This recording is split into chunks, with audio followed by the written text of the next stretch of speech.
isn't all about politics. There's presidents in there and war, but it's supposed to build to a narrative, and if I did it right, at the end of it, you'll have an understanding of the American identity and all that that means.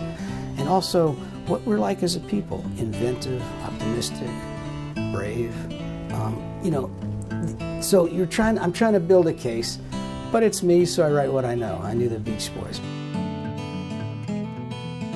The February one is the day that Madame Butterfly opened, and then 60 years later on the same day, that's 1904, 60 years later on the same day, Brian Wilson starts working on Good Vibrations, which is a complicated, you know, it's not just beach music, it is a complicated thing he's trying to pull off. But the second one, you know, it's the day Surf and Safari comes out, but that one's more than just an album. It's like, it's about beach music and where it comes from. And like Madame Butterfly, it has a provenance that's rich and purely American. Dick Dale, the great guitarist, got these Arabic beats from his Lebanese-American father and tried to make it sound like the sea. And so it's not just about the Beach Boys and Surf and Safari, although I could sing every song on that album, but it's about how music evolves in America from all these influences around the world. Brian Wilson, he's an authentic American genius, no question. He wasn't, however, a surfer. He was a musician, raised to that. His parents were musicians. He was a driven guy. Not a surfer. His brother Dennis was a surfer, but the Beach Boys, they came from Hawthorne. What they really did, they raced cars. But they got into beach music and they helped define it. And it was a big movement at the time, and they became identified with it around the world. Well, the Ronald Reagan Tear Down This Wall speech has been written about a lot. There have been books on this speech. And I tried to stay away mostly in the book from things that people are already familiar with. What I'm trying to do there is show the continuity, not just between presidents, but as American history flows. If Harry Truman doesn't order the Berlin airlift, there's no West Berlin for John F. Kennedy to go to give the Ich bin ein Berliner speech. If John F. Kennedy doesn't give that speech, maybe Reagan doesn't give his speech. And so you have these three presidents, and they're all three in there on different dates, going to Germany and making a point. And the point that they make is the indelible nature of freedom and how important it is to American presidents and Americans and Germans and the people of the world. Mr. Gorbachev, tear down this wall. The State Department didn't want Reagan to say that.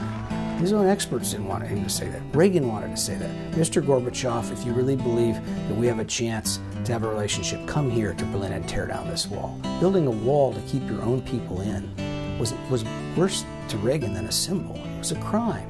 And if you think of it from the Soviets' point of view, this is the people's paradise, their phrase, but they have to keep a wall to keep people in. I mean, this was not something they could have been proud of. They shot people who tried to leave East Germany. And this was what Reagan was addressing. And this was an issue that had gone back to the mid-40s. Every American president had the same view of it, that this was a symbol of Soviet oppression, and that it showed that our system was better. Kept coming back to Thomas Nast. He's one of these guys I mentioned 2 or 3 times because he's an artist at a time when, think of this, there's no television, there's no radio. And so the imagination of this guy, Nast, also an immigrant, gives us our idea of our symbol for the Republican Party, the Democratic Party, and Santa Claus. The reasons that the elephant was chosen are obscure. Thomas Nast is talking about a rogue elephant. That's supposed to signify this Republican electorate after the Civil War that could no longer be controlled by party bosses. People fought in this war and they weren't going to be told who to vote for. The donkey was even more obscure than that, but that became the Democrat. And it's lasted to this day. We attribute, qualities to animals, right? Elephants have long memories. Well, they do have long memories. Donkeys are supposed to be stubborn. Well, they are. If you pay attention to what's going on in Washington today, some people would say the Republicans don't have long enough memories. They'd probably still say the Democrats are stubborn. But why they caught on is because of Nast himself. He was this artist that people followed. They looked to for cues. He gives us our idea of Santa Claus. Well, it's an interesting thing to think about. When Thomas Nast drew Santa Claus, was he drawing an American? Is Santa Claus an American, at least the way we understand it? First of all, what is Santa Claus? Santa Claus brings children toys. Then he's this jolly old elf. He says, boy, you talk about American optimism, right? He smokes too, which probably you wouldn't have a Santa Claus who smoked today. But he gives presents. He's optimistic and generous and well-fed. It's a holiday for giving. And that's pretty much the best thing we do as Americans.